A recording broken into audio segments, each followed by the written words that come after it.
I'm going to play for Miami. I mean, that must have felt good.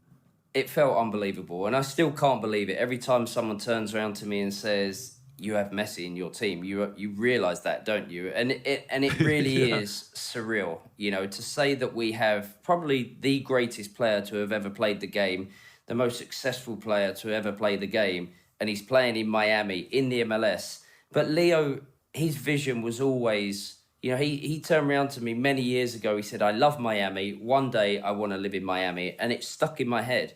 And I thought, I'm going to make that happen one day. If ever we ever get a chance to bring a player like him and his caliber to Miami, then that's what I want to do. So it took a lot of time. We started the process 4 or 5 years before he came. Wow. I sneaked into his dad's hotel.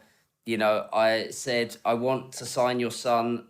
I know he won't come now, but at some point we want to bring him to Miami." So we started the process 5 years out, and then all of a sudden he decides to come. And yeah, I actually cannot believe. But you're right. A lot of players were wanting to go and go into Saudi at the time, and he had a lot of offers, obviously, on the table. But he's very clever. He's very clever. He knows what a massive market the US market is, the opportunities that you can have. I think he also saw the life that me, the kids, and my wife had in LA, and that was his decision. Yeah, I mean, and then you also got Suarez and Jordi Alba. I know. Sergio quite Busquets. a lineup. I know.